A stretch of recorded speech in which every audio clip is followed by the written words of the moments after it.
the cloud. Perfecto. Bueno, buenas tardes, bienvenidos a todos. Mi nombre es Benjamín Gallard Garrido. Yo soy estudiante de doctorado en la Universidad de Nueva York. Trabajo sobre economía política y catolicismo en el siglo XIX y he estado involucrado aquí con los diferentes movimientos palestinos en la ciudad y a partir de ahí he querido ponerme en contacto con los mismos movimientos, pero en Colombia. Hoy tenemos a cuatro participantes. Em, la primera de ellas es Laura de Moya Guerra, que es estudiante de doctorado en la Universidad de Rutgers. Ella está interesada en migraciones, movilidades y diásporas en Colombia en el siglo XX. Es politóloga y magíster en historia por la Universidad del Norte. En segundo tenemos a Nassim Mohamed Rubí, colombo-palestino, representante de la comunidad palestina de Bogotá y de Colombia, y es comunicador social audiovisual. Y finalmente tenemos a Gabriel Levine Drizin, que es estudiante de doctorado en historia también en la Universidad de Nueva York, y él está interesado en las tomas de tierras rurales y urbanas en Cali, específicamente en Cali, en el siglo XX. Entonces, la idea de este webinar es que vamos a ir por presentador. Entonces va a empezar Laura, luego sigue Nassim, luego sigue Gabriel, em, y luego yo diré unas palabras también sobre algunos temas. Si tienen preguntas, pueden escribirlas directamente en el Q&A. Si quieren hablar, me pueden pedir también y yo les doy la palabra. Entonces, si no es más, te doy la palabra, Laura. Ya. Hola a todos, muchas gracias Benjamín por hacer posible este espacio, a Nassim y a Gabriel por acompañarme también, por ser mis compañeros de panel o de webinar. Am, Voy a compartirles pantalla. Denme un momento, por favor. ¿Ven mi pantalla? Ok. Eh,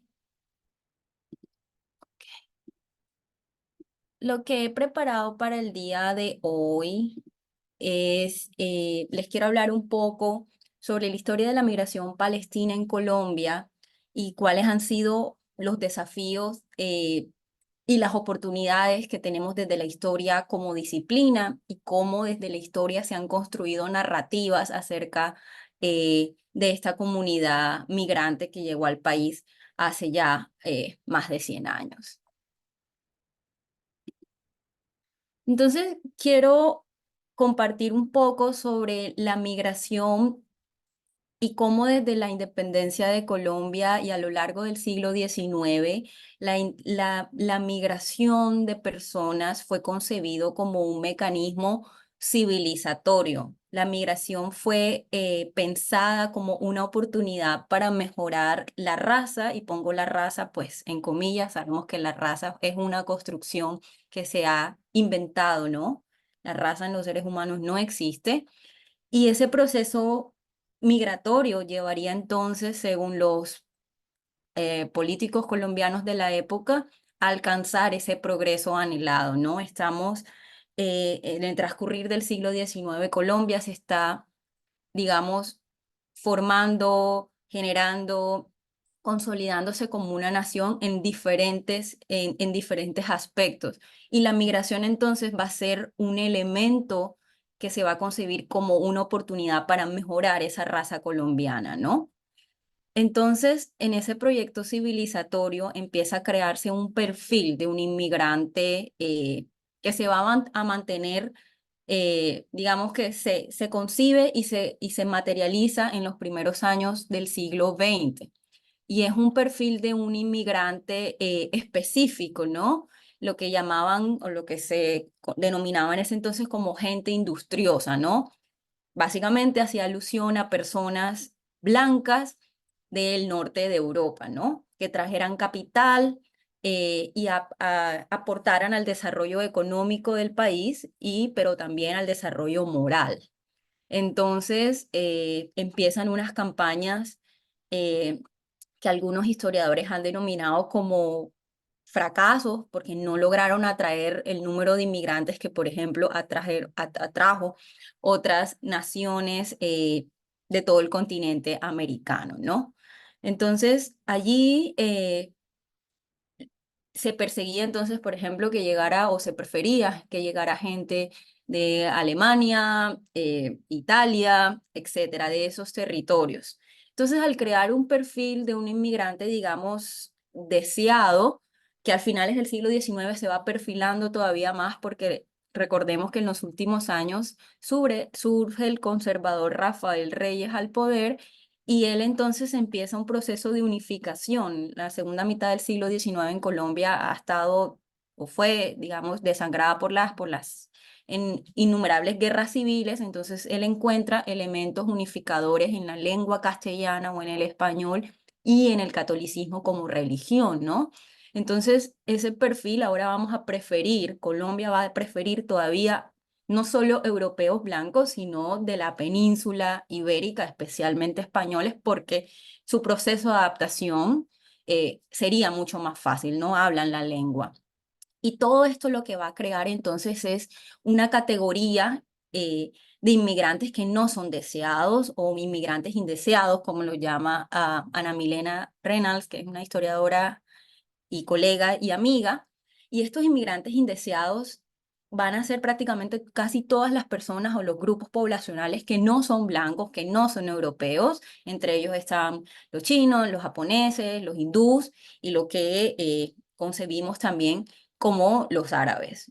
Por supuesto, también están personas de color, las personas que venían de África, incluso del Caribe, con el que siempre hemos conversado en ese momento colonias británicas, Jamaica, Trinidad, etcétera, eran personas que eran concebidas como personas indeseables para el progreso y el desarrollo de la nación colombiana. Y todo este preámbulo lo digo porque creo que es importante reconocer que aunque hoy en día la comunidad palestina que pertenece a la comunidad árabe está, podemos decir, bastante bien integrada a la sociedad, a la nación colombiana. No siempre fue así, no siempre fueron bien recibidos ellos y otros grupos migratorios. Entonces creo que es importante hacer énfasis en eso porque también nos ayuda un poco a derribar o a escudriñar ese mito de que Colombia siempre ha sido un país y especialmente las costas colombianas, el Caribe colombiano ha sido un lugar receptor y hospitalario y no siempre fue así o sigue siendo todavía muy controversial estas afirmaciones y estos mitos que se construyen, ¿no? El hecho de que los veamos hoy muy integrados no quiere decir que fueron realmente aceptados ni que les dimos una bienvenida, digamos, fueron rechazados, ¿no? Entonces, eh, sin embargo, a pesar de todo esto, ¿no? Todo este discurso que rechaza a estas personas que no son blancas, que no son, que no caben en ese perfil migratorio ideal. La comunidad árabe, especialmente personas de Palestina, Siria y el Líbano, empiezan a llegar a Colombia. Hay una clasificación, digamos, ya un poco desactualizada, pero creo que es la única que hay a nivel historiográfico, y es los primeros llegan, hay una oleada de pioneros que va de las finales del siglo XIX hasta 1920. Después, en el periodo entre guerras, hay otra generación que llega a Colombia y después a partir de la creación del Estado de Israel hasta la contienda civil en el Líbano. Esta clasificación fue hecha como en los años 90, pero requiere, digamos, una actualización, por supuesto. Los inmigrantes provenientes de estas regiones entran al país, digamos, o arriban eh, por los puertos, por las ciudades puertos del Caribe colombiano, siendo Barranquilla, digamos, el mayor receptor, prácticamente porque Barranquilla era la entrada y salida internacional, digamos. En ese momento obviamente no había aeropuertos al comienzo del siglo XX. Barranquilla, al ser la desembocadura del río, permite una conexión, permite que Colombia se conecte a nivel de mercancías, de personas, pero también de ideas con el mundo, ¿no? Entonces, por ejemplo, esta placa que ustedes ven en pantalla está en Barranquilla. Es la conmemoración del primer centenario de la independencia de la República y la comunidad, aquí dice Colonia Siria, y ya voy a hablar un poco de eso. La Colonia Siria se la obsequia como regalo, digamos, en conmemoración a este primer centenario. Entonces ya para 1910 hay un colectivo de personas que se reconocen como parte, digamos, de la comunidad árabe. Y aquí se llama colonia siria y esto ha causado también, digamos, a nivel, eh, esto ha causado, digamos, un, un, un poco de problema en el sentido de que las personas que hacían parte de la comunidad siria, no todas eran de Siria, ¿no? Revisando los documentos los documentos históricos, realmente eran personas de Siria, Líbano y Palestina. Entonces, el reducirse el nombre puede interpretarse como, bueno, todas estas personas venían de la gran región histórica que se llamaba la Gran Siria, y por eso el nombre, pero esto ha causado, digamos, ha llevado a que los historiadores, y yo digo que las narrativas más grandes en el país, metamos a todo el mundo en la misma bolsa, ¿no? Entonces, esto ha hecho que homogeneicemos y no prestemos atención a las particularidades que cada grupo, los sirios, los palestinos y los libaneses han traído, ¿no? Se reconocen, es innegable que pueden reconocerse como un todo árabe, pero al mismo tiempo hay que reconocer, y creo que es una tarea pendiente, eh, cuáles son las particulares, especialmente en el caso de los palestinos, ¿no? Desde por todo, bueno, lo que nos reúne esta tarde, noche, o desde donde nos estén viendo, es justamente eso. Y yo creo que es una tarea pendiente. Entonces, ya para 1910, pues hay una colectividad que se reconoce como Colonia Siria, Comunidad Árabe, etcétera. A medida que va avanzando el siglo XX,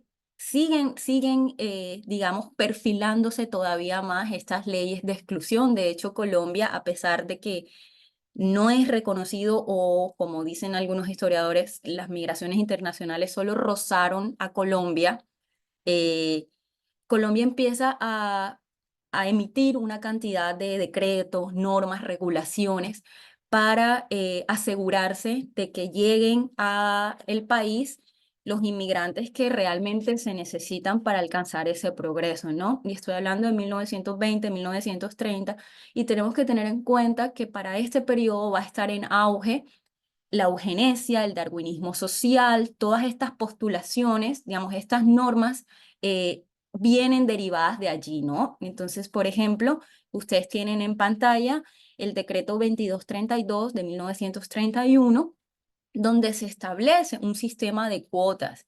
Esto es muy violento, en verdad, o sea, es muy, muy violento, y he resaltado en negrilla, digamos, las nacionalidades de las comunidades árabes, pero como ustedes pueden ver, hay desde búlgaros, polacos, romanos, es decir, prácticamente la gente que era o de Europa, lo que hoy consideramos Europa del Este o Asia, ¿no? Personas que no eran blancas o que se creía que no eran suficientemente blancas para poder hacer parte o para poder llegar a Colombia como tal. Entonces, esta va a ser una de las normas, y el artículo tercero de la misma ley establece que solo para el año de 1931, solo 10 personas palestinas pueden entrar al país, a Colombia. Es decir, si tú estás en un puerto, estás en el puerto de Barranquilla, por ejemplo, en 1931, y eres la persona palestina número 11 en entrar, debías ser deportado, debías ser regresado. No, no, la única razón era porque eras el número 11, era en ese sentido. Entonces, esto realmente es muy violento, y hay algunos historiadores que lo han trabajado. Eh, Hay un libro muy famoso de la migración árabe, del rechazo a la integración, y es justamente eso, cuenta o narra, digamos, cómo esta comunidad entendida pasa por un proceso muy violento de rechazo, que no se habla lo suficiente o no, que no se visibiliza lo suficiente, ¿no? Entonces, en la nota de prensa que ustedes tienen al lado, básicamente como el coordinador de puertos está diciendo, bueno, llegaron, ahí dice inmigrantes sirios, pero en la nota habla también de los palestinos y dice, bueno, ¿qué hago con estas personas que están aquí? Algunos tienen pasaportes, pero no entran en la regulación. Entonces, era un tema que se discutía y no solo afectaba a los inmigrantes, sino que se reflejaba, digamos, en los medios de comunicación de la época, ¿no? Entonces, creo que y visibilizar esto es importante y a veces la integración, digamos, actual de la comunidad árabe en general invisibiliza este racismo que existió ante estas comunidades. Pasar. Adicionalmente, desde las narrativas historiográficas, pero también, digamos, que se han reforzado, es una cosa que alimenta la otra. Se ha reforzado mucho el carácter del inmigrante árabe en general, sirios, libaneses, palestinos, desde las actividades económicas, ¿no? Con el resurgimiento de la historia regional. Y es ahí un punto importante, o sea, los estudios que existen sobre inmigrantes en Colombia de cualquier nacionalidad, no solo árabes, existen porque los historiadores han puesto atención en la historia regional, ¿no? Generalmente estas narrativas centrales desde los Andes ignoran porque la migración fue un fenómeno de costas, Pacífica, Caribe, que al final los inmigrantes lograron, digamos, penetrar todo el territorio es otra cosa, pero inicialmente era un fenómeno solamente en lo que se llamaba entonces, o lo que le dicen en los territorios, en las provincias, ¿no? Entonces, con el auge de la historia regional, por ejemplo, Eduardo Posada Carbó llama la atención y se encuentra con estos inmigrantes en el caso del Caribe colombiano y lo sitúan, ¿no? Y eso se ha perpetuado no solo en la historia como disciplina, sino también creo que en un colectivo y en un imaginario que donde hemos resaltado el rol del inmigrante, pero al mismo tiempo esta exaltación nos ha puestos ciegos, por decirlo de alguna manera, para ver otras cosas. Entonces vemos a los inmigrantes como casos exitosos en, por ejemplo, actividades comerciales, que es la foto que ustedes tienen de Tarut y Hermanos, que es una casa comercial que comercializaba de todo. eh, Importaciones, mercancías, etcétera. También los vemos como hacendados, ganaderos, que es el mapa que ustedes tienen de la hacienda Damasco, que era una familia proveniente de Siria, eh, pero también los hemos situado en la fabricación de productos, en el negocio de los créditos, en los bienes raíces, y esa parte como de la migración slash se ha manejado mucho desde la historia económica, que no está mal, pero es limitada, creo yo, porque los inmigrantes no solo árabes, sino de cualquier nacionalidad, los inmigrantes no solamente son su actividad económica, ¿no? Y yo creo que el caso de la comunidad palestina, y es aquí donde entro un poco, nos permite eso, ¿no? Siento que el énfasis demasiado en el inmigrante como agente económico, como agente, digamos, comercial, ha invisibilizado otras arterias importantes de la comunidad, tanto a nivel individual como colectivo. Y en el caso de los palestinos es, por supuesto, el vínculo con su tierra natal. Entonces, voy a relatarles un poco el caso, quizá conocido para ustedes, de Elías Mubdi. Elías Mubdi fue un inmigrante palestino que llegó a finales del siglo XIX a Colombia, se muda, digamos, o se traslada a la ciudad de Barranquilla, donde logra su vida económica y comercial, está muy documentada, digamos, ha hecho parte de varios estudios, es un personaje conocido. Sin embargo, de su obra y vida ha sido desconocido la relación, a pesar de que hay muchas pistas, digamos, de donde podemos trabajarlo, donde podemos reflexionar a partir de qué significaba Palestina para un palestino emigrado en Colombia y para la comunidad. No se ha realmente cuestionado esto, ¿no? Entonces, ustedes aquí ven, por ejemplo, este edificio ya no existe, se quemó hace un par de años. Él lo hizo y lo nombra, ¿no? La importancia de nombrar, y es una cosa que ocurre y la arquitectura habla por los inmigrantes, ¿no? La hacienda anterior que yo les mostraba se llamaba Hacienda Damasco, este edificio se llama edificio Bethala, porque él nació allí, ¿no? Entonces, lo que ustedes tienen en quotes es básicamente una parte del testamento donde él está diciendo que una vez él muera, que lo hace en 1970 y pico, le deja este edificio a la ciudad de Beijala para que recaude sus productos y los invierta en obras para digamos, en las personas necesitadas, y este edificio lo deja porque es su lugar de nacimiento, ¿verdad? Entonces creo que en cosas como estas que parecen, son documentos históricos que parecen un poco alejados, un testamento puede iluminar aspectos hasta ahora poco, digamos, tratados. Por el auge comercial y económico de estos inmigrantes, nos hemos olvidado en especial en la causa palestina y lo que significa la tierra para los palestinos en la diáspora. Esto puede iluminar en otros aspectos. Entonces, hay, por ejemplo, en el caso diferente es el caso de México, por ejemplo, donde se ha tratado ya, hay algunos estudios sobre cómo lo que afectaba o lo que pasaba en Palestina ocurría, tenía una repercusión inmediata en la diáspora que habitaba en la primera mitad del siglo XX, ¿no? Entonces, eso es realmente importante y creo que no se le ha dado. Y claro, esto no era una dinámica solamente de los inmigrantes o de la comunidad palestina, eh, pero sí es importante porque la lucha por la tierra en Palestina es algo vigente, ¿no? Después que termina el mandato francés en Siria y en Líbano, es distinto. A Palestina, por supuesto que la fractura, la hiere, y esas heridas traspasan a la diáspora palestina que está asentada en Colombia, ¿no? Entonces ahí hay mucho todavía por escudriñar.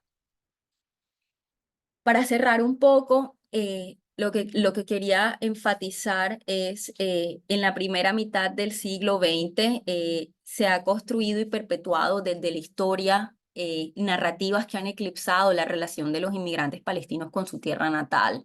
Sin embargo, como el ejemplo que puse, el vínculo con la tierra está ahí, es solamente empezar a preguntarnos, ¿no? Y en momentos tan álgidos y tan, digamos, trascendentales como los que estamos viviendo ahora, creo que estas preguntas de cómo vivió una diáspora o cómo vivió una comunidad, el vínculo con su tierra natal históricamente, ¿no? En Colombia, un vínculo allí en este sentido transatlántico es importante. Entonces, eh, la foto que ustedes tienen en pantalla es uno de los hijos de Elias Mugdi, era estudió letras y escribió un libro que se llama Palestina y el derecho de gente. Es un libro escrito por un colombo palestino desde Colombia hablando de este tema, ¿no? Entonces, el asunto estaba allí, falta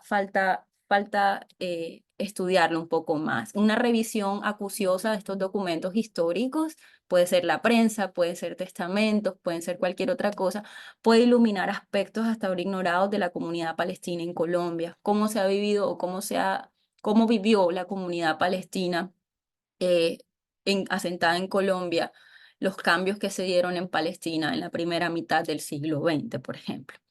Esto permite entonces, cuestionarnos esto, permite entonces concebir a Palestina como un asunto transnacional y activo en la vida de los inmigrantes asentados en Colombia. Así entonces empiezan a aparecer también y empezamos a desdibujar a desdibujar esa idea del inmigrante solamente como un agente económico, y lo vemos como un agente diaspórico, ¿no? Como un agente que está conectado con su tierra, que incluso escudriñando salen a flote las relaciones, por ejemplo, con los familiares que no migraron, pero que de alguna manera pertenecían y seguían siendo parte de las redes familiares. Entonces, ese es un recap muy cortito de la primera mitad del siglo XX, la comunidad árabe, la migración y especialmente el desafío que tenemos desde la historia, pero ampliando las narrativas sobre la comunidad palestina en Colombia. Así que bueno, hasta ahí llego. Muchas gracias, Laura. Eh, Gracias. ¿Lo pasó? ¿Todavía ven mi pantalla? Sí. Anda, como quito. ¿No Hasta- puede? Ya, ya, perdón. Lo voy a pasar ahora acá a Nassim para que pueda activar su cámara. Eso, perfecto. Hola, hola, ¿me escuchan? Perfecto. Ok, Quiero decir, si tienen preguntas para Laura, las pueden guardar para después o escribirlas por el Q&A, como prefieran. Muchas gracias.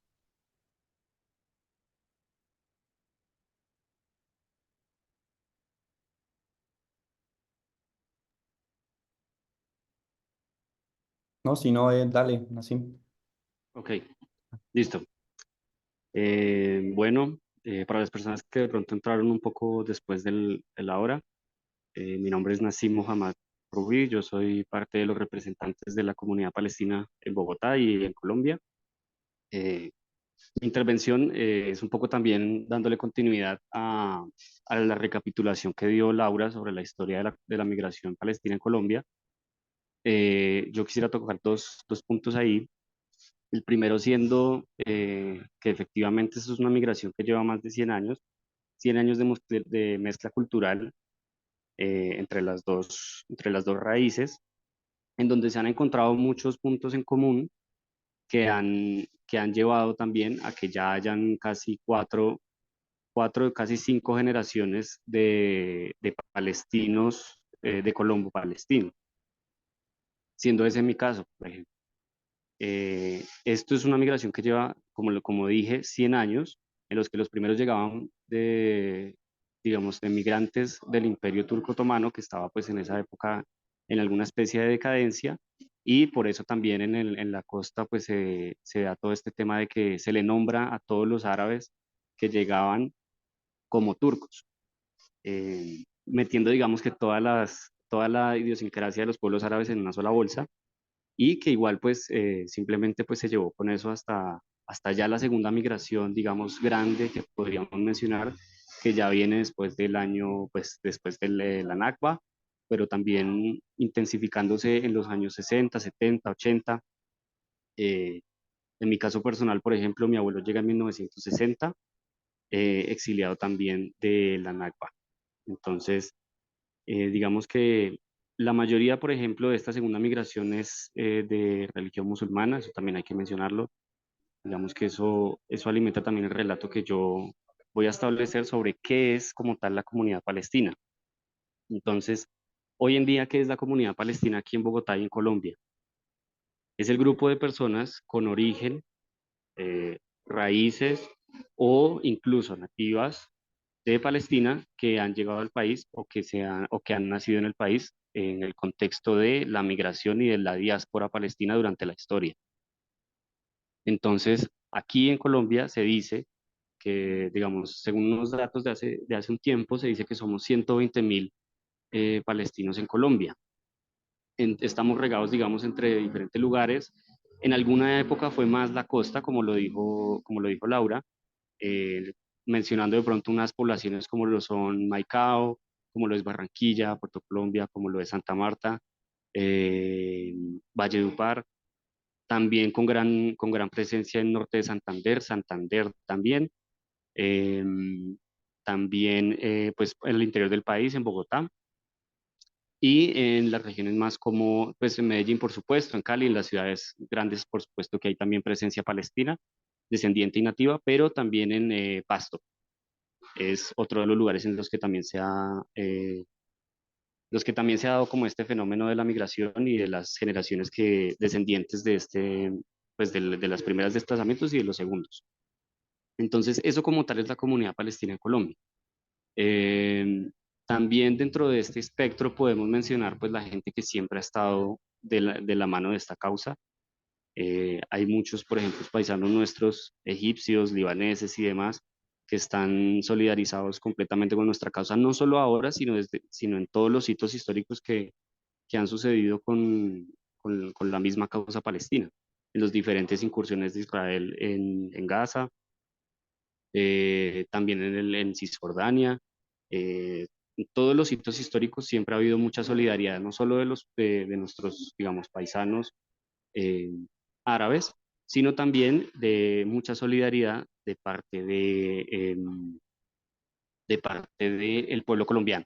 Entonces eso creo que tengo que resaltarlo. También siempre ha habido mucho acompañamiento del pueblo colombiano hacia nuestra causa. Entonces, voy a mencionar de pronto ya un poco más hacia la parte moderna de lo que está pasando en la coyuntura actual. Desde el 7 de octubre, la comunidad palestina, que igual ya se establecía en ciertas organizaciones, digamos, con afiliaciones políticas, se ha organizado un poco más, se ha empezado a hacer un reconocimiento real de cuáles son los palestinos en Colombia, de dónde están puestos, cuántos hijos tienen, a qué se dedican y cuáles de ellos están activamente participando, haciendo lobby, haciendo presión o manifestándose simplemente a favor de la causa palestina.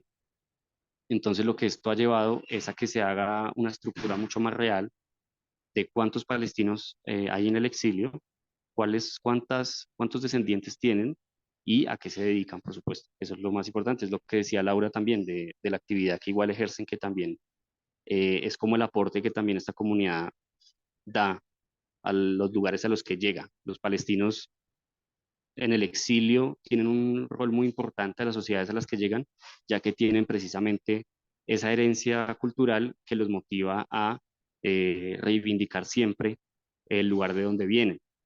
Eso es muy característico del exilio palestino y también quiero resaltar otra cosa y es que no es la misma, o sea, hablar o digamos los palestinos en el exilio o los descendientes palestinos nacen ya con una responsabilidad preestablecida sobre su misma causa. Es algo fuerte que igual a nuestro pensar occidental de pronto eh, puede sonar distópico quizás, pero es una realidad. Los palestinos a donde lleguen, no es lo mismo decir que uno tiene un antecesor o que uno tiene una raíz, no sé, italiana, española, francesa, etcétera, como también, como hay muchos acá en Colombia. No es lo mismo decir eso que decir que uno tiene raíz palestina, porque el palestino sí tiene, como digo, una responsabilidad de reivindicar su causa en su generación y en las generaciones que vengan. Eso es algo que se ve muy común entre todos los palestinos y si hay alguien que me escuche en este momento que sea de raíz palestina, lo más seguro es que se identifique con lo que digo. Entonces, eso lo quiero resaltar. Eh, en- desde el 7 de octubre, como digo, pues se ha dado toda esta movilización de los solidarios y de los descendientes palestinos, que lo que busca realmente es hacer presión al gobierno, en nuestro caso, pues colombiano, que afortunadamente en este caso ha sido más amable con la situación actual. Y lo que se busca es presionar a este gobierno para que no solo se quede en el tema de las palabras, sino también se vaya a la realidad de censurar y cortar con todas las luces que se le está dando al sionismo y con toda su propaganda engañosa que quiere seguir dominando como tal la opinión pública del mundo occidental. Aparte de eso también, pues como lo decía, hacer presión para cortar con esos tentáculos, digamos, de propaganda. Y aparte de eso, cortar con las relaciones, que todo el mundo corte con las relaciones que tenga con Israel. En nuestro caso, en nuestro contexto, al menos se logró por lo menos ya a este punto que no haya un intercambio de armamento con Israel, por ejemplo. Eso para nosotros es un avance que debería anteceder otros mucho más significativos para las relaciones geopolíticas de Colombia.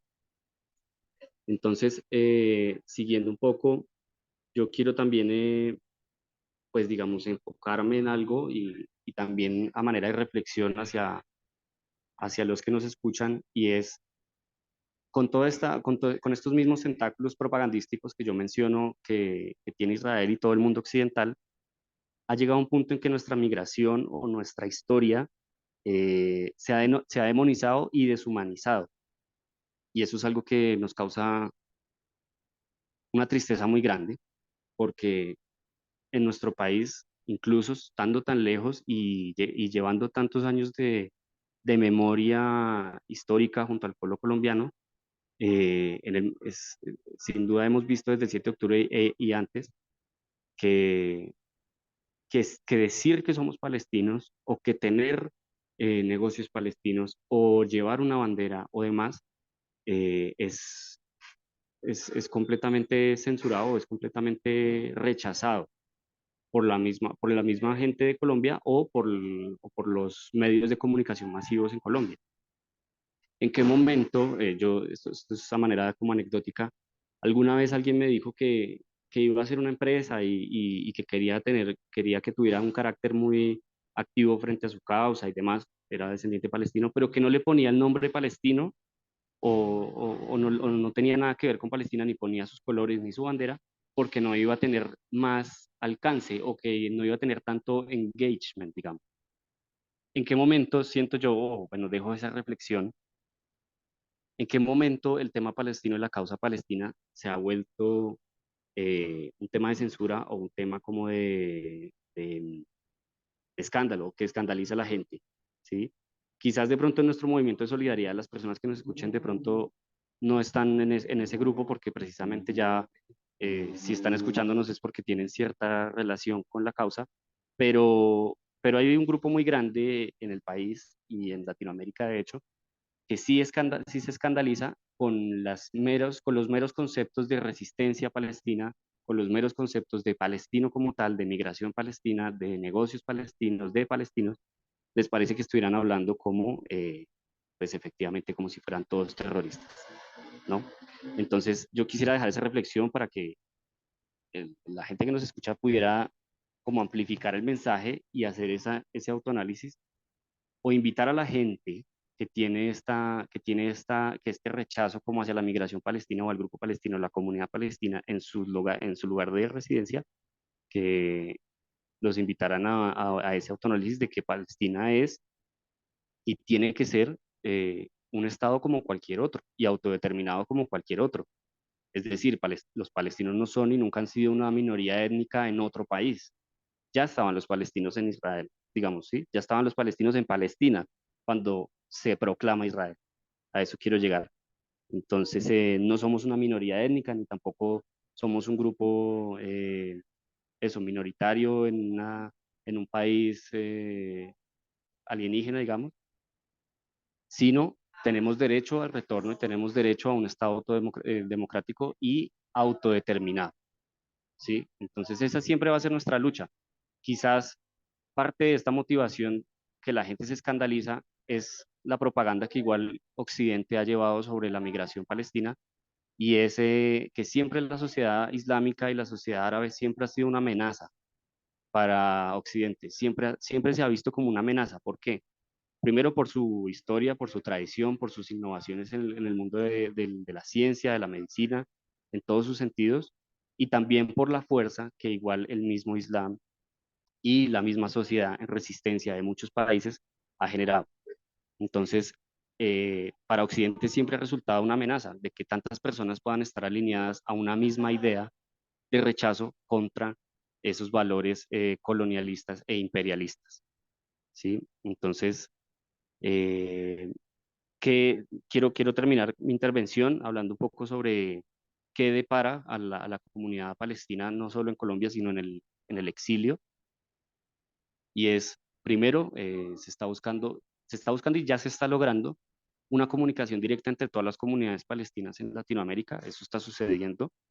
Ya hay una integración por parte de todo el continente en rechazo al mismo genocidio que se está dando en Gaza, eh, que antes de pronto cada comunidad tenía una manera diferente de abordar el tema, pero en este momento estamos todos unificados sobre sobre la misma causa y es el rechazo al genocidio, ¿sí? Al cese al fuego, al corte de relaciones de todo el continente con el Estado opresor y genocida de Israel. Y entonces esto se está dando ahorita y en el futuro se espera que también se puedan integrar todas las comunidades en el exilio en países como Irlanda, en países como Sudáfrica, en países como en países del norte de África y en el mismo Medio Oriente, que ya se ha visto todo el movimiento de solidaridad que hay en el Medio Oriente, que no representa meramente a veces las mismas conductas de sus gobiernos, pero que igual se está pronunciando. Entonces nosotros tenemos que ser parte de esa misma fuerza que sale a la calle, de esa misma fuerza que no solo grita y ya, sino que genera además insumos para apoyar la causa, para apoyar a las víctimas. Eh, entonces, eso es más o menos como hacia el futuro, una mirada hacia el futuro de lo que ha hecho esta migración. Realmente lo que dice Laura, esta es la conclusión de lo que dice Laura y es toda esta migración que de pronto sucedió a veces de manera voluntaria y después de la Nakba de manera forzada, ha llevado a que los descendientes sigan manteniendo los ideales y sigan manteniendo la ideología, sigan manteniendo la historia, la tradición. Y como digo, todos los palestinos nacen con una responsabilidad y es resistir, siempre resistir a los que vengan y a los genocidios que todos los países, al parecer que todos los países del mundo occidental quisieran ejercer sobre lo que queda de Palestina. Entonces los dejo con esa reflexión y muchas gracias. Muchas gracias, Nassim. Creo que hay algo importante que mencionaste y es que existe pues un proyecto racista, ¿no? De querer construir esta imagen del palestino como, como pues el terrorista, ¿no? Y además exclusivamente musulmán, que obviamente es una distorsión completa, ¿no? O sea, borra además las diferentes religiones que existen en Palestina, que los palestinos han practicado siempre, y además construye una imagen del Islam que está totalmente distorsionada, ¿no? Entonces, De eh, acuerdo, ujú, yo eso qué bueno que lo mencionas, de pronto me faltó mencionarlo en mi intervención, y es la comunidad palestina igual en Colombia, como dije, que tiene diferencias, por ejemplo, en la hora de llegada al país, igual hoy en día la comunidad es muy diversa en ese sentido, por ejemplo, en el sentido religioso. Entonces, eh, es otra parte que es importante mencionar y es que también esas mismas estrategias propagandísticas hacen ver que la resistencia, por ejemplo, palestina, rechaza completamente a los palestinos católicos o a los palestinos judíos, por ejemplo, también, ¿sí? Y no es así. Digamos que la causa palestina nunca ha estado en contra de una religión ni de un grupo étnico en específico, ha estado en contra de un proyecto racista, como lo dices tú, de segregación y de discriminación y de etnocidio. Entonces, nuestro problema no es con las religiones, no es contra los judíos, no es contra los católicos, ¿sí? Es contra un proyecto de Estado genocida. Es contra así de una sencillo. ideología política, Así es. totalmente. Ujú. Muchas gracias, Nassim. Pasamos entonces ahora a Gabriel. Sí, ojalá me deje seguir hablando porque hay una tormenta en Medellín y ya se me ha ido varias veces el internet, pero voy a intentar. Pues muchas gracias primero a Laura y a Nassim por haber compartido y estoy muy agradecido por haber recibido esta invitación de Benjamín también y por todo su trabajo de organizar este webinar, este panel. Pues yo voy a hacer y intentar responder en una pregunta que quizás no sea tan popular, pero que tiene que ver con por qué quizás es más difícil hacer una ruptura estructural en cuanto a la relación del gobierno de Colombia y el gobierno israelí. Y yo estoy basado en algunos archivos históricos y documentos que yo he encontrado. Como yo dije al inicio, yo no estudio por mi doctorado cosas que tienen que ver con Israel, pero a través de mi propio trabajo, buscando cosas que tienen que hacer con el desarrollo agrícola en los años 60, yo venía encontrando muchas cosas que tienen que ver con Israel y yo tengo la pregunta de que, y la idea de que hay una relación más compleja y más histórico que tiene que ver Israel con Colombia, que no solo tiene que ver con los masacres que ha patrocinado y ha contribuido, que sí es una historia muy importante y vamos a abordarlo, pero eso solo para poner lo que voy a hacer en la mesa. Ok, share screen. También quiero pedir disculpas antes por mis diseños. No, hace mucho tiempo que no he construido un PowerPoint, pero vamos a ver cómo me sale. Dale. File. No, eso no quiero. Ok, ya estamos. Sí, pues como dije, yo estaré mirando la relación entre Colombia e Israel. Esto quiero que desaparezca. No, ok. Ah, eso. Ok, yo voy a estar investigando la relación entre Colombia e Israel tras los años. Ah, ok, ok. Yo veo a Benjamín, ahora me siento más seguro. Ok, ah, algo que quería destacar para comenzar es que aunque pensamos en las relaciones entre dos gobiernos, desde el principio ha sido una pregunta que ha llamado la atención de mucha gente popular en sus propios grupos y no es algo que sea como solo diplomático. Ha sido una pregunta que pues mucha gente ha sido muy interesada en esto. Aquí vemos en la izquierda grupos sionistas que quizás puede parecer un poco confuso que dice Comité Pro Palestina, pero ese grupo es un grupo sionista y se ve después o debajo una carta que escribió en los años 1948 en favor de que el gobierno colombiano reconozca la causa hebrea y el Estado de Israel. Y hubo muchos grupos así en los años 40.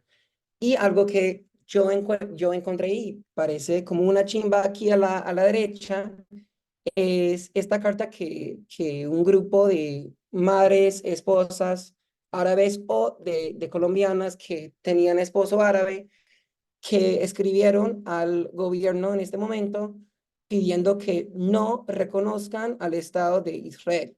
Y es muy, muy chévere porque se ve que desde el principio hubo intentos de grupos organizados a comprometerse con este asunto. Dale. Y algo más que me llamó mucho la atención es que aunque Colombia reconoció al Estado de Israel en los años 40, tardó mucho tiempo antes de establecer relaciones diplomáticas. Y aquí vemos una carta en los años 58, pero reconoció en 57 finalmente y establecieron relaciones diplomáticas con Israel. Pero aquí se ve que la razón por la que habían demorado un poquito tenía que ver con esta población árabe y me llamó mucho la atención porque había pensado que reconoció a Israel inmediatamente, pero se ve que tardó un poquito de realmente establecer la relación.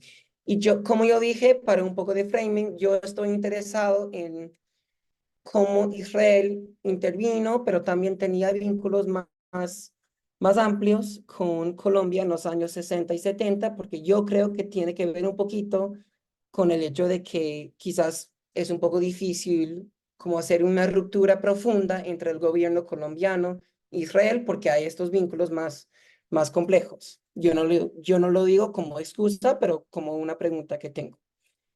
Aquí vemos una parte muy importante que en los años 60 el modelo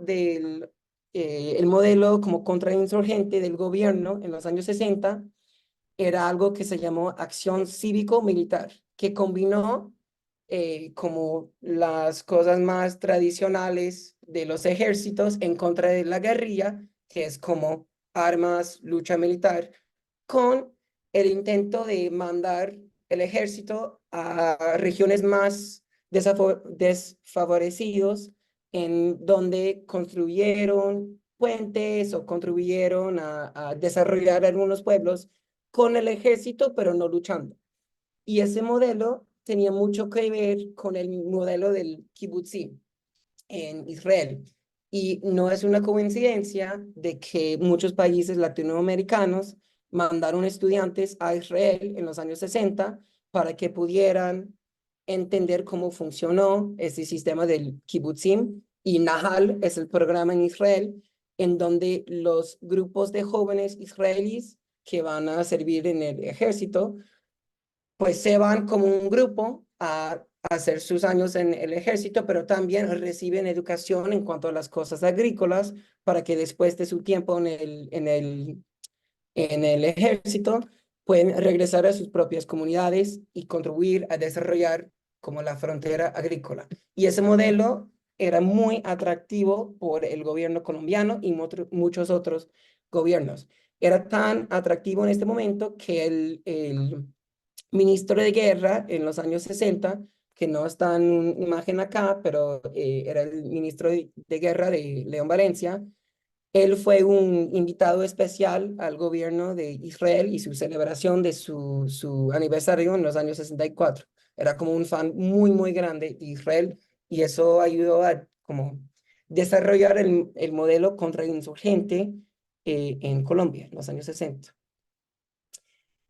Pero el modelo de la acción cívico-militar y el modelo de los kibbutz tenía que ver también con un mito racista en cuanto al ese lema que se dice sobre Israel en cuanto a como make the desert bloom o hacer como sembrar el desierto, basado en el mito de que antes de que vinieron los israelíes, los árabes no sabían cómo producir las cosas. Eso es un mito racista. A la misma vez, los israelíes sí tenían algún tipo de como atracción y sí sabían, tenían un nivel de tecnología agrícola muy avanzado también. A través de los años seguían como desarrollando y tenían eran como muy fuertes en las cosas agrícolas. Y se nota y se ve con mucha frecuencia en los archivos que es imagen de Israel como un país de productoras, como llegó a la base también. Y yo he encontrado aquí los últimos dos imágenes por abajo, vienen de una carta de campesinas organizadas que pidieron al gobierno que les den recursos y usan el modelo de Israel como un modelo de desarrollo que ellos querían imitar. Y el primer imagen que vemos viene de un profesor de cooperativismo que mandó una carta a la embajada de Israel en Colombia pidiendo que el gobierno de Israel comparte un libro sobre el movimiento cooperativista, una palabra muy difícil para mí decir, no me di cuenta. Pero se ve aquí que un profesor de los cooperatives pidió que comparte este libro. Pues esta imagen de Israel como un país de productores era muy, muy fuerte y se ve también, no está incluido acá, pero en el archivo de Carlos Sierra Restrepo, el presidente desde 66 hasta 70, hay mucha gente que se lo manda como documentos sobre el país de Israel para que lo pudiera usar como un modelo.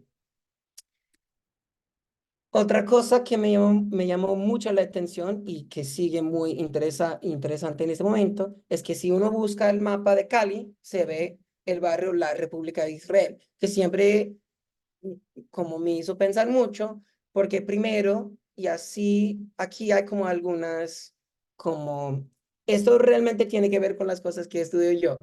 Y la República de Israel, este barrio en Cali, fue un tugurio en un momento en los años 60 que fue formado por ocupación y por una toma en un momento muy radical y yo me pregunté como por qué se llamaron la República de Israel si tiene estas raíces.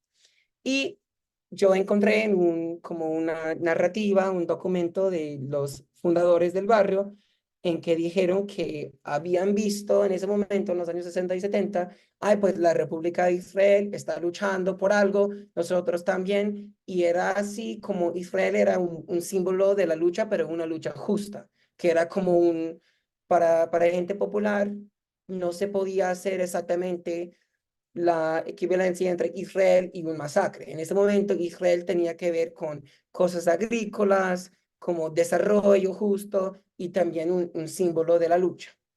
Y esa imagen es muy importante decir que una razón por la que la gente quizás pudiera haber pensado que Israel era un símbolo de la lucha muy importante viene de la prensa, que en este momento, y esto también tiene que ver con Cali, el periódico El País, Esto es solo una muestra muy pequeña, pero yo vi, otra vez, repito, revisando cosas que no tenían que ver con Israel, pero yo vi tantas cosas que tenían que ver con Israel que yo noté que también está abordando el tema de Israel de una manera muy positiva. Y aquí es una muestra de cómo salieron artículos sobre la vida cotidiana en Israel, como el cine, cómo es un sábado en Israel.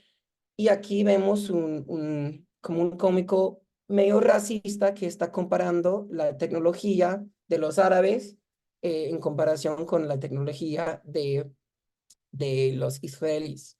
Y se ve que alguien que estaría leyendo el país en estos momentos, como se diría, ay, ¿qué es este país? Como con una cultura tan compleja, no sé qué, y se ve que hay como esta relación entre las percepciones desde la base y la manera en que estaba cubriendo el país en este momento. Pero es necesario decir también que en este momento hubo otros intentos para hacer y decir una historia diferente sobre lo que estaba pasando en Israel en estos momentos. Y esto viene del archivo del periódico del Partido Comunista, que se llama Voz Proletaria. Y esto también es solo una muestra muy pequeña de la manera en que estaban cubriendo o abordando lo de Israel y Palestina en los años 60 y 70. Algo que llama la atención es que ese artículo que se dice sionismo, ideología racista, como Nassim ya dijo, es que la gente de la izquierda y la gente en Colombia por muchos, muchos años han estado enfrentando esa acusación de que ser antisionista quiere decir que uno es antisemita. Pero se ve claramente que en este periódico y por mucho tiempo que han estado luchando en contra de eso por muchos años. Y hay otros artículos que salieron en este momento que realmente pasan mucho tiempo pensando en qué es sionismo y cómo no representa a los judíos y que sionismo es algo más antisemita que la gente que está luchando en contra de sionismo. Pues que la gente ha estado como pensando en estas cosas por mucho tiempo. Y también un cómic que a mí me encanta, que vincula la guerra entre Israel y los palestinos con el imperio de los Estados Unidos también, en este cómic que dice como US Army y se ve el general de Israel. Dale. Ya voy a ir desde esa historia que es más, quizás menos conocido de Israel en Colombia en los años 60 y 70, que yo creo que ha dejado un impacto en la conciencia popular. Ya voy a ir hacia cosas como quizás más conocidos, y esto es el rol de Israel en cuanto al entrenamiento de los paramilitares en Colombia. Esto es una cita del libro de Carlos Castaño, quien era el cofundador de las AUC, y él fue para Israel en los años 80, recibió su entrenamiento y regresó del país como un hombre cambiado, como se ve en esta cita. Y el modelo completo del paramilitar, él copió de los israelitas, porque él pensó que cada ciudadano israelí era también como un soldado. Y se ve que como dejó una impresión muy, muy fuerte en su trayectoria político también. Y voy a hacer el cambio hacia un israelí que se metió muy profundamente en estas cosas también. Esto es una foto de Yair Klein, que en este momento está en Israel. El gobierno de Colombia por muchos años ha pedido que el gobierno israelí como le no exporte, que es la palabra. Extradite. Eso, export him. Sí, que ha habido su extradición por muchos años y él sigue viviendo como un hombre muy feliz en Tel Aviv, pero él tenía un rol muy, muy como específico en ayudar a entrenar a las fuerzas de las AUC, algo que ha surgido en este momento es porque hemos visto aquí un tweet de Petro. Los tweets de Petro, vamos a ver, será como un tema corriente de esta presentación porque Petro ha dicho muchas cosas, vamos a ver cuántas cosas él ha hecho, pero él hizo referencia a esta historia de que Yair Klein y otros israelíes tuvieron un rol en lo que los colombianos piensan era un genocidio. Ok, y lanzándonos un poquito desde los años 90 y 2000 hacia casi 2018, uno puede ver que esta relación política entre Israel y Colombia ha servido mucho al país de Israel, en una manera que me sorprendió mucho, porque en los años 2012 y también 2017 vemos acá que Colombia decidió abstenerse en votos en contra, votos en las Naciones Unidas, votos en el estatus de Palestina aquí que vemos a la izquierda, y Colombia era uno de los pocos países que decidió abstenerse. Y aún más podemos ver en 2017 en un voto sobre la decisión de los Estados Unidos para reconocer y mover su embajada hacia Jerusalén. Colombia era un país que se abstuvo en una manera que sorprendió a mucha gente, porque eso era una resolución que fue condenada por muchos países.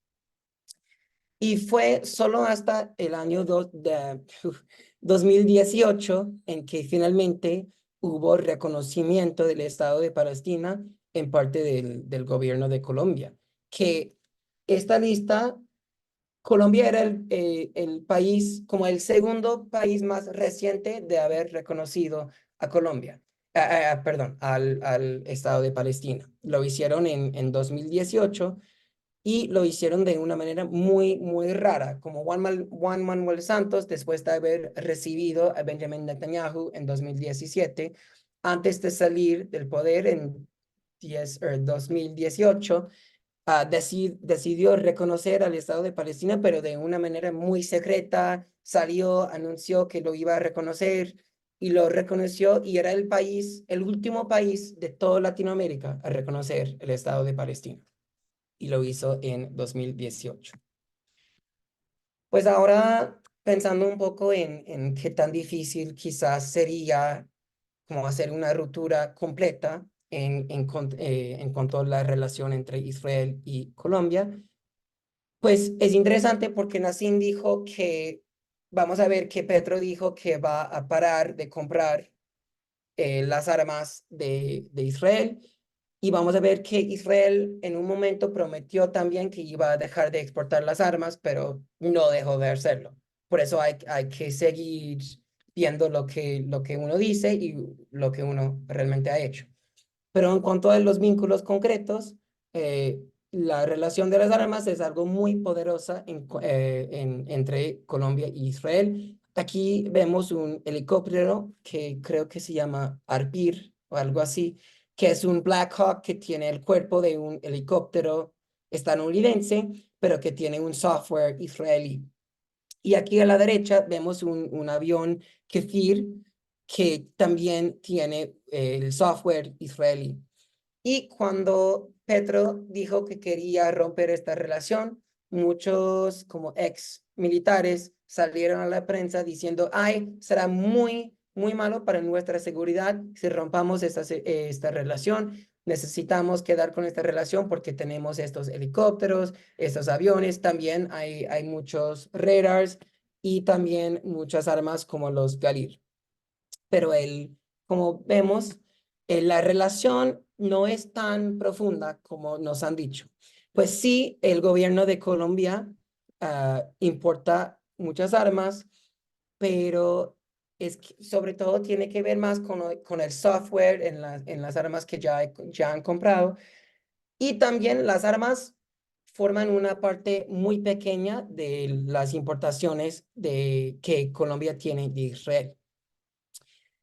Algo que quizás yo creo que mis colegas quizás pueden hablar un poquito más de esto, pero hay una oportunidad muy fuerte también en cuanto a los vínculos comerciales, algo que no ha tocado Petro para nada, pero una oportunidad muy fuerte que tiene Colombia es que en cuanto a sus exportaciones a Israel, está muy, muy concentrado en el carbón. Algo que el sindicato, el Sintra Carbón, ha hecho algunos como comuniques en cuanto a la relación con Israel, y el sindicato mismo ha dicho, tenemos que dejar de exportar esos minerales hacia Israel. Eso nos llama la atención porque si el propio sindicato está diciendo esto, tenemos que luchar mucho políticamente para que crezca esta opinión en la sociedad más amplia. Y creo que nos deja, pues hay una tarea muy grande en cuanto a subir y organizar a la gente a nivel de conocimiento político para que estén de acuerdo con nosotros para rupturar esta relación. Voy a terminar bien pronto, creo que he hablado por mucho tiempo, pero voy a terminar con algunos slides que tienen que ver con qué ha dicho Petro, qué ha hecho Petro y una cosa más para considerar en cuanto a por qué quizás es muy difícil la tarea que nos toca hacer ahora. Aquí vemos muchos tweets de Petro que van desde lo de la izquierda arriba, que dice, eso él lanzó el 7 de octubre, y él inmediatamente llamó por la paz. Pues no, pues uno puede leer eso de una manera, pero él ha lanzado muchas veces como ha llamado por la paz y también ha criticado muy fuertemente a Israel y ha dicho que sus comportamientos están como obstruyendo la paz. Aquí a la derecha vemos que él hizo una referencia y comparó las acciones de Israel en contra de los palestinos a lo que hicieron los nazis, algo que causó como una reacción muy fuerte del gobierno de Israel, y en ese momento el gobierno de Israel dijo que iban a dejar de exportar las armas a Colombia. Como uno puede ver acá, aunque dijeron en este momento el gobierno israelí que iba a dejar de exportar estas armas, no dejó de hacerlo. Las reuniones con el ministro de Defensa colombiano siguió, y por eso yo digo que cuando Petro dice que va a dejar de lanzar de comprar las armas israelíes, uno tiene que estar pendiente del hecho de que ha dicho muchas cosas, pero ha sido mucho más difícil hacer que el gobierno cumpla estas cosas. En cuanto a lo que ha hecho, como yo dije, es muy difícil verificar. Yo voy a dejar que Nassim y otra gente nos cuente un poco de cómo verificar y qué ha concretamente hecho el gobierno de Petro, pero algunas cosas es que él ha prometido de abrir una embajada en Palestina, y eso sí es un hecho concreto. Y también algo que tiene que ver con las palabras, pero yo creo que es como vale la pena destacarlo, es que Petro, aunque uno se lo puede criticar por no haber hecho tanto, al nivel regional de Latinoamérica, él ha sido realmente un líder en cuanto a intentar reunir a todos los países latinoamericanos para que hablen en una sola voz. Y eso, él hizo algunos discursos muy poderosos en la reunión de CELAC, y también ha luchado muy fuertemente para que todos los países latinoamericanos estén de la misma página en contra de Israel. No ha tenido mucho éxito, pero ha intentado. Y para terminar, quiero hacer la pregunta. Yo quiero hacer la pregunta de que si estamos realmente, ¿cómo decirlo? Pues lo que quiero decir es que parece que es una tarea quizás un poco más difícil convencer a la gente de que estén del lado de criticar a Israel, o de que como que ven las cosas como nosotros lo vemos, porque necesitamos estar muy, muy pendientes de la tarea que tenemos.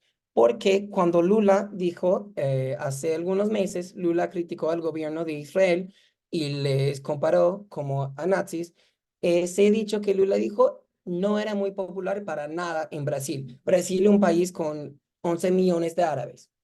Y yo había pensado cuando Lula dijo eso, que era algo muy, muy popular, y cuando salieron esas encuestas, estuve muy, muy sorprendido. Y también la otra encuesta que tengo acá que no digo porque estoy de acuerdo con los resultados, pero lo digo porque quiero que estemos muy conscientes de la opinión popular, que a veces no es lo que yo había pensado en este momento. Estas son algunas encuestas que salieron en Chile, el país con la población palestina más grande fuera del Medio Oriente, justo después de el 7 de octubre. Y uno puede ver que la opinión pública no era tan a favor de Hamas o de la población palestina como yo había pensado en ese momento. Una vez que la gente se justifica la acción militar de Israel de una manera que por lo menos a mí me sorprendió mucho. Y lo que dijo sobre el Estado de Israel inmediatamente después de ese ataque, 71% de colombianos, de chilenos, perdón, dijeron que el Estado de Israel tenía el derecho a defender a sus ciudadanos. Esto digo, como repito, solo para que tengamos una idea clara de que es una tarea muy, muy difícil y yo sé que la gente como Nassim y otros miembros del comité saben muy bien que es una tarea muy, muy difícil. Es más que yo quiero hacer las preguntas de que si esta realidad presente tiene que ver con una historia que les he mostrado en cuanto a intervenciones israelíes en la región, que no tiene que ver solo con la cosa militar. Con esto yo voy a dejar de hablar. Muchas gracias. Gabriel, yo quería preguntarte, en esas exportaciones que tú mostraste había una parte que decía como broadcasting equipments, ¿no? Y otra que decía como airplane parts, aircraft parts. Y, y yo creo que ahí está pasando muchas cosas. O sea, que esas categorías están haciendo mucho trabajo. Yo creo que ese broadcasting equipment, mucho puede ser cosas de vigilancia, que se sabe que la tecnología israelí se usa mucho para eso, para esas formas de counterinsurgency, ¿cierto? Sí, pues porque si uno busca en yo lo voy a remostrar. Déjame ver.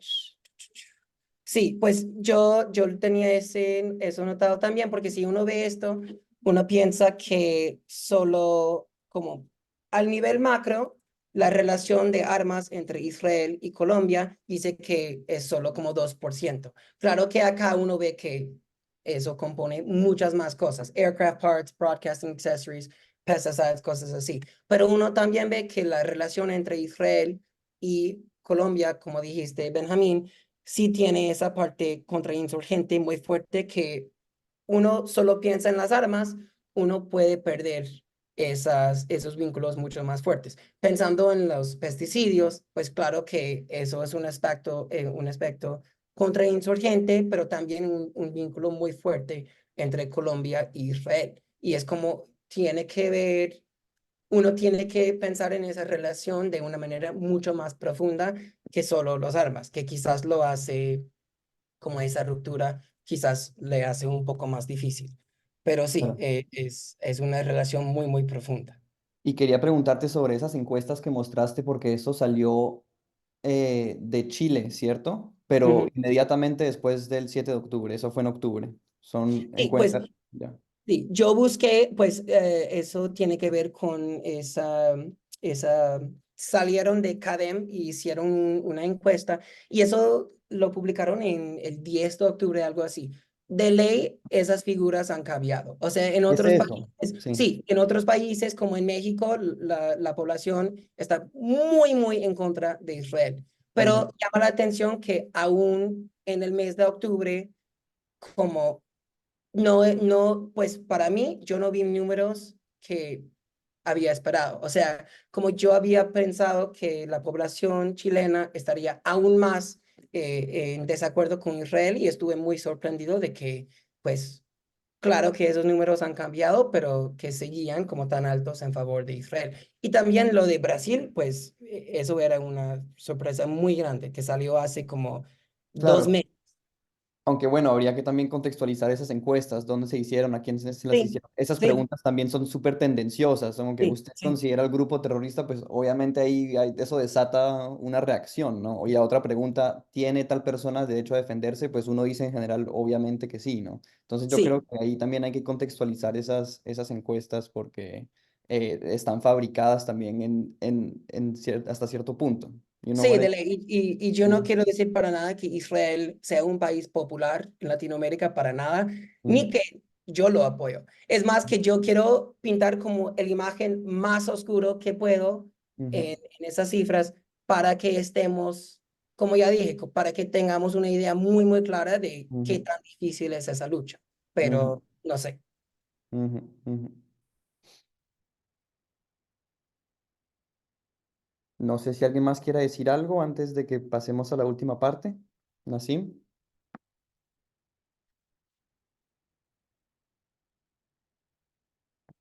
no, yo creo que no.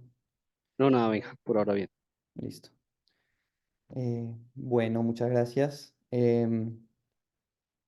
Sí, no, yo creo que es algo de lo que hay que estar consciente, que esto es una lucha pues de largo plazo, ¿no?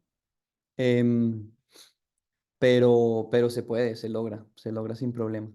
Y de eso quiero hablar ahorita un poquito, antes de que terminemos, porque ya llegamos a la hora.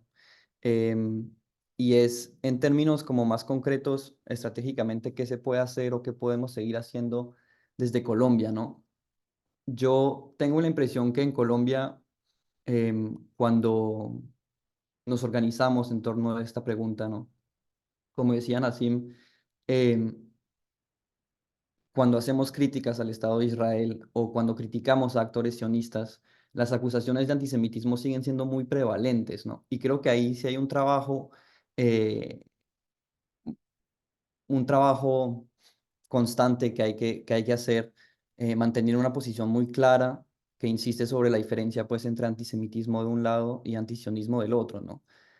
Una definición de antisemitismo que los sionistas han estado intentando pasar es la que se llama la International Holocaust Remembrance Alliance Definition of Antisemitism, que es una definición que ha sido muy criticada también por expertos sobre el antisemitismo porque precisamente es súper ambigua, precisamente está pensada para poder ser usada en contra de las críticas que se le hacen al Estado de Israel o a los actores sionistas o a los diferentes actores que tienen interés en mantener un estado de apartheid, ¿no?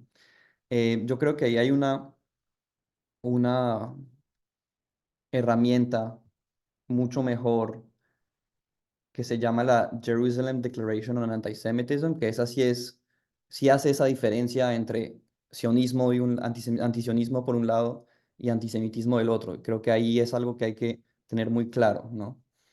Em, Luego, también algo de lo que quería pensar es que yo tengo la impresión de que la comunidad judía de Colombia también sigue siendo muy sionista o predominantemente sionista. Yo no sé si eso esté cambiando con las generaciones más jóvenes, como es algo que vemos aquí en Estados Unidos y también en otros países, pero creo que es algo en lo que hay que pensar para ver si se pueden encontrar aliados dentro de esas comunidades, porque creo que sí existe esa posibilidad, y tenemos que ver cómo eso se puede hacer. Em, y creo que para eso, precisamente, esa insistencia sobre antisionismo de un lado y antisemitismo del otro es muy importante, ¿no? Porque creo que hay que insistir que a pesar de que el sionismo puede significar muchas cosas para diferentes personas, ¿no? Igual así, su viabilidad depende de una continua desposesión, exclusión y en general de un genocidio, sobre todo del genocidio del pueblo palestino, ¿no? Creo que hay que insistir en esos componentes de la ideología sionista. eh, Juzgarla no tanto por lo que puede significar, sino por sus resultados materiales, ¿no? Em, y en ese sentido, creo que vale la pena resaltar que como el sionismo es al fin y al cabo una ideología racista, no es solamente racista hacia los palestinos, que sean musulmanes, cristianos o judíos, sino también hacia otras comunidades. Estoy pensando, por ejemplo, en los cristianos armenios y a los ortodoxos de Jerusalén, ¿no? Pero también creo que hay una, una actitud finalmente también discriminatoria o racista hacia las comunidades judías diaspóricas mismas, ¿no? Que éstas estén en Palestina o no. Y creo que eso es algo que hay que resaltar para romper con esta equivalencia que se hace o que los sionistas hacen entre sionismo o Estado de Israel representa al judaísmo a través del mundo, porque eso simplemente no es verdad y es una reducción supremamente racista de unas historias judías plurales, diaspóricas, súper ricas y súper complejas, ¿no? Entonces, em, sí, eso es algo creo que es importante, ¿no? Resaltar que históricamente el sionismo ha buscado colapsar esas diferentes, variadas y súper complejas expresiones del judaísmo a través del mundo dentro de una sola definición, una sola definición que sea capaz de sustentar ese mismo proyecto colonizador y de desposesión que representa el Estado de Israel, ¿no? Em, pero yo creo que al hacer eso, al, al construirse como único representante, ¿no? del judaísmo a través del mundo, el sionismo aplana la identidad judía, ¿no? Y al fin y al cabo deslegitima también un descontento con ese mismo sionismo que históricamente ha emergido dentro de las filas de la diáspora judía. Sabemos de muchos miembros de las comunidades judías a través del mundo que se han parado, ¿no? contra el sionismo y contra el Estado de Israel. Y creo que eso es algo que en términos de educación política tenemos que tener en cuenta, sobre todo en un país como Colombia, donde yo no veo que esas alianzas todavía se hayan hecho o que existan de manera tan fuerte. Y creo que ahí hay algo que valdría la pena pues explorar. Em, yo pienso mucho en una cosa que dijo el historiador británico de origen judío iraquí que se llama Avi Shlaim. Él nació en Bagdad eh, y tuvo que emigrar en los años 50, ¿no? Y él recuerda historias de convivencia entre las diferentes comunidades religiosas de la ciudad de Bagdad, ya sean, ¿no? Musulmanas, judías o cristianas, ¿no? Y él contrasta estas historias de convivencia y de paz cotidiana, digamos, ¿no? con lo que él llama The Lachrymose History, la historia lacrimosa, la historia de llanto y de lágrimas de las comunidades judías de Europa. Lacrimosa, ¿por qué? Pues precisamente por la violencia del antisemitismo europeo y cristiano, ¿no? Que, o sea, prevalente, extremadamente violento, genocida, claramente, ¿no? Pero que luego se, ¿cómo decir esto? Eh, evacuó su responsabilidad completamente hacia estas comunidades a través de su apoyo a el Estado de Israel y a este proyecto de colonización sionista. Dijo, bueno, me lavo las manos y ya no es mi problema. Y creo que ahí, o sea, no están en ninguna posición los europeos, que sean alemanes o que sean británicos o franceses, para dar lecciones sobre sobre qué consiste, en qué consiste el antisemitismo, si ellos mismos les fallaron e intentaron destruir a sus propias comunidades judías. O sea, es ridículo. Anyway, creo que esos son algunos elementos importantes. Creo que también cuando hablamos de sionismo como ideología racista, hay que tener en cuenta que íntimamente ligado a a lo que acabo de mencionar, el sionismo también es el intento de construcción de una identidad judía marcial, ¿no? y colonizadora, y sobre todo blanca, ¿no? Una identidad íntimamente ligado a lo blanco, ¿no? Por ejemplo, muchos judíos de origen marroquí, de origen iraquí, de origen de Yemen, por ejemplo, ¿no? que eran judíos árabes, ¿no? Al llegar a Israel, fueron impulsados, fueron obligados a dejar esa herencia árabe, a dejar de ser étnicamente árabes. Y eso es una violencia también extremadamente fuerte. Y de nuevo una violencia que colapsa una pluralidad de maneras de estar y de ser en el mundo y de vivir su judaísmo dentro de una sola para mantener un proyecto de desposesión. Y ahí también hay algo sumamente racista, ¿no? Entonces, es en ese componente como civilizatorio e imperial eh, del sionismo que creo que hay que pensar y que hay que insistir un poco más, ¿no? Em, creo también que vale la pena mencionar cómo cuando los sionistas o el Estado de Israel pretende hablar en nombre del judaísmo o de todos los judíos, ellos nos invitan a pensar que la seguridad de los judíos depende de la existencia del Estado de Israel.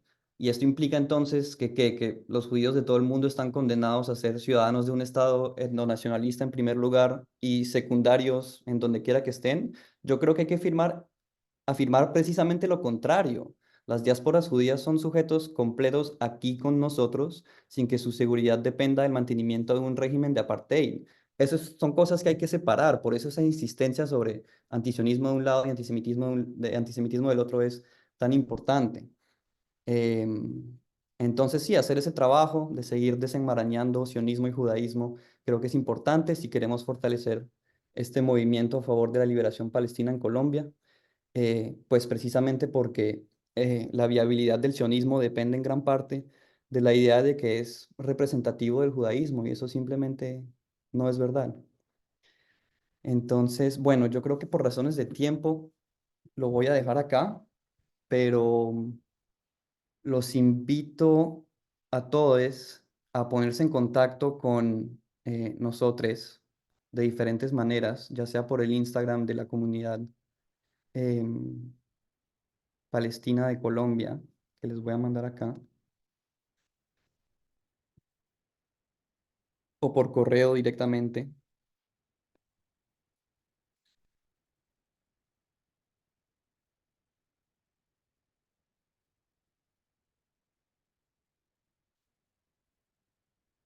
Y el Instagram, ¿cómo es que es? Comunidad Palestina de Colombia también, ¿cierto, Nassim?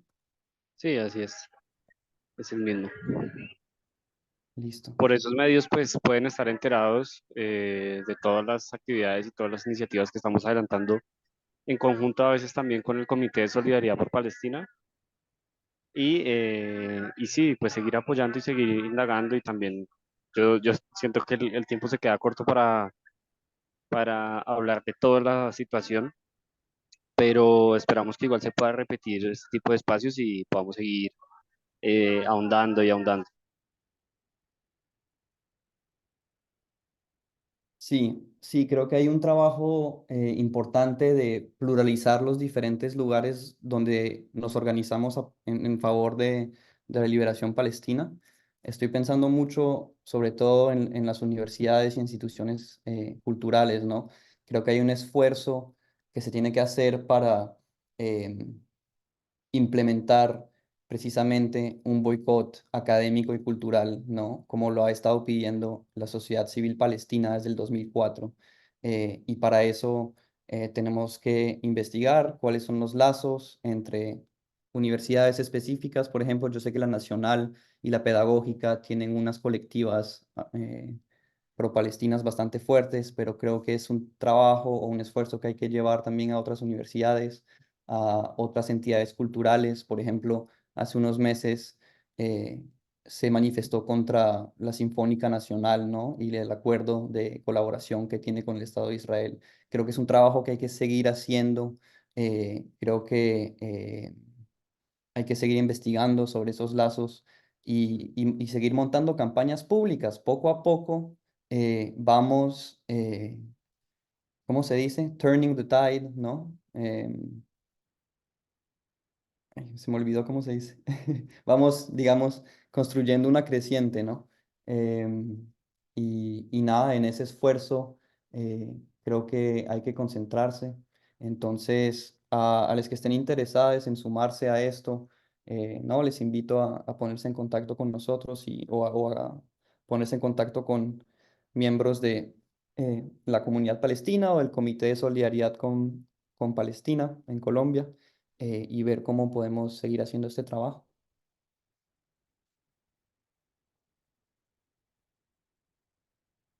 Muchas gracias, Benjamín. Muchas gracias por el espacio. Bueno, Sí, gracias. si hay preguntas antes de que digamos adiós, pueden escribirlas en el Q&A o pueden pedir que les dé la palabra también.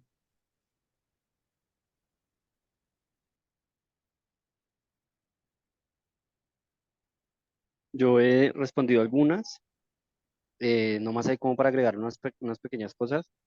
Sí, totalmente de acuerdo esperen un momentico, totalmente de acuerdo con la intervención que decía que esto es un tema que se tiene que tratar en el sistema educativo básico, que es donde se construye como tal el imaginario sobre la comunidad y sobre la historia realmente. Y es un esfuerzo que nosotros adelantamos desde la comunidad, que tiene sus retos, por supuesto, pero que ya se ha visto mucho más manifestada desde el 7 e incluso un poquito antes en instituciones públicas, por ejemplo. Hay muchos educadores y profesores Ujú. que están en el Comité de Solidaridad que en su labor diaria con infancias o con estudiantes de secundaria, incluso en universidades, ya se toca el tema de una manera mucho más real y veraz. Entonces, es un avance que se está pues adelantando, pero estoy completamente de acuerdo. El cambio en el imaginario colectivo que se tiene sobre Palestina y sobre la causa palestina tiene que empezar desde las nuevas generaciones, por supuesto. Ujú. Em, Nadia tiene una pregunta. Nadia, adelante. Buenas noches. Bueno, un placer escucharlos a todos ustedes. Yo tengo un tema y siempre me ha surgido como la incertidumbre, la insatisfacción y pienso que no soy la única. ¿Y qué se hace para que la ONU, que se supone que es la entidad que debe de velar por los derechos humanos y todas esas resoluciones que ha sacado, pues por los temas que ha pasado Palestina, qué se hace ahí? O sea, ¿qué pasa con todas esas resoluciones? ¿Se las pasa por la galleta? Eh, sí, yo sé que la ONU hace parte de Estados Unidos, ¿no? Pero, ¿qué se puede hacer ahí? O sea, yo creo que todas las resoluciones se han creado por un propósito, pero este propósito sigue ahí en blanco. ¿Estás hablando de las resoluciones de la ONU, las diferentes Sí, resoluciones señor. de la ONU? Sí, sí, total. No hubo nada, hay muchísimas resoluciones que ha sacado la ONU, pues para defender los derechos humanos de todos los palestinos, ¿no? Y pues de todo el proceso que lleva Israel contra ellos. ¿Eso qué sucede con esas resoluciones? Em, no, pues yo creo que en este caso la ONU ha mostrado la función para la cual ha servido en estas últimas décadas, ¿no? O sea, se pueden votar resoluciones, pero no existe la voluntad política de implementarlas, ¿no? Sobre todo a partir del momento que las grandes potencias como Estados Unidos, ¿no? Eh, no tienen ningún interés en mantener, en implementar, digamos, ¿no? Estas resoluciones. No hay, digamos, un poder político que pueda ponerle peso a esas decisiones legales, ¿no? Yo, perdón, Benja, yo sumo una cosa y es, esto lo visibilizamos, dando, digamos, un poco la conclusión también. Esto lo visibilizamos incluso la vez que Sudáfrica demandó a Israel ante la Corte Totalmente. Internacional.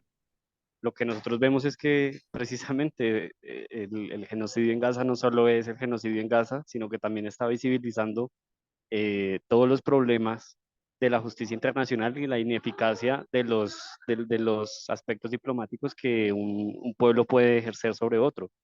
Entonces, tal cual, eh, por mucho que se demande Israel, ya nos dimos cuenta todos que, y esto es como la opinión generalizada en la comunidad, eh, es ineficaz completamente, es inservible el tema de la justicia internacional, no hay ningún tipo de falta, ni multa, ni sanción ante un país alineado con los valores occidentales.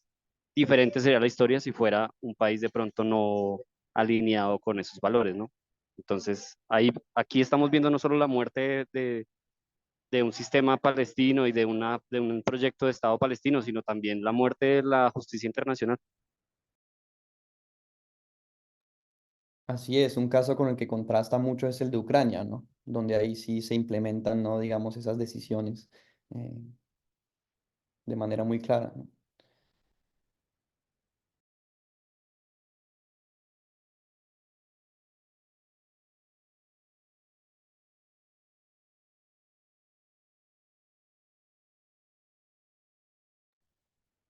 Laura, no sé si nos quieras contar sobre la cátedra Colonialismo y Resistencia que se está organizando. Ah, mira, perfecto.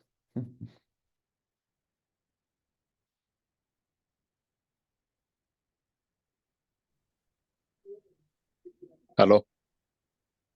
Hola. ¿Todos me escuchan? Sí. Hola, buenas noches. Mi nombre es Pedro Salazar. Em, he estado escuchando no la totalidad de la intervención de ustedes, ah, y pues me parece muy importante que nos hagamos presentes, aunque sea a nivel de expresar nuestras opiniones en favor del Estado palestino. Yo pienso que eso es algo que de alguna manera va haciendo mella en los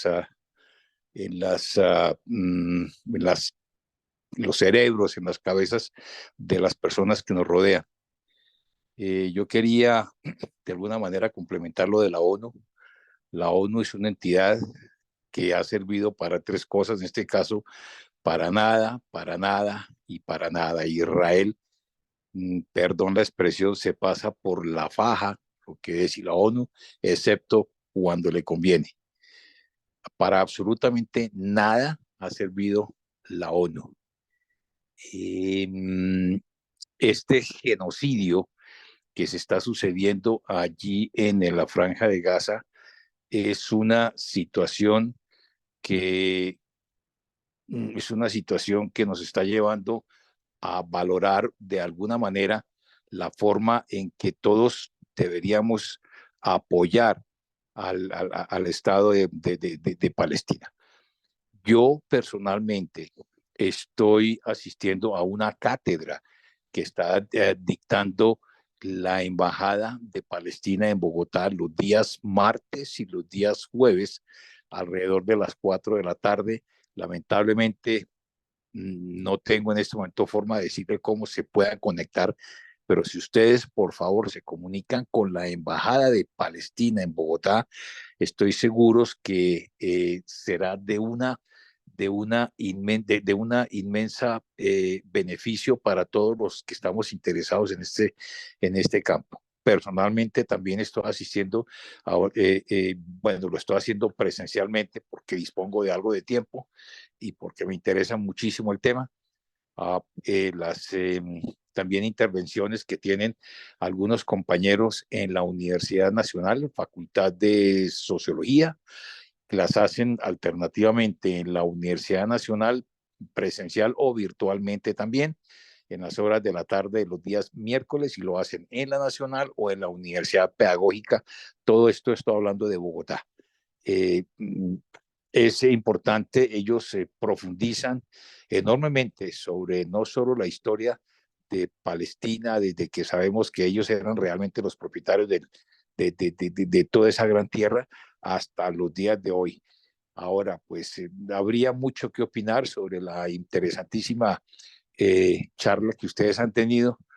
eh, Quiero dejar el campo por si alguien más quiere manifestarse, y si no, pues desde ahora les agradezco inmensamente y ojalá que esto se multiplique en situaciones como la que ustedes han expresado hoy, que por fortuna alguien me dijo, conéctate ya porque están hablando sobre un tema que hoy es demasiado, demasiado importante.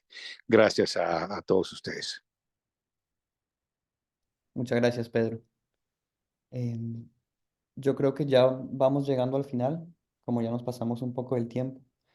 Entonces, no, quiero agradecerles a todos, a los cuatro panelistas por su presencia, em, y a los participantes también.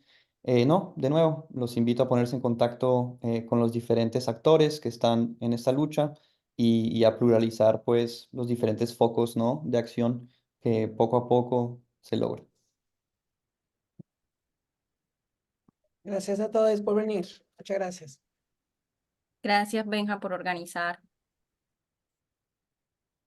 Hasta luego, chicos. Gracias, muchas gracias, colegas. Hasta luego. Que estén muy bien.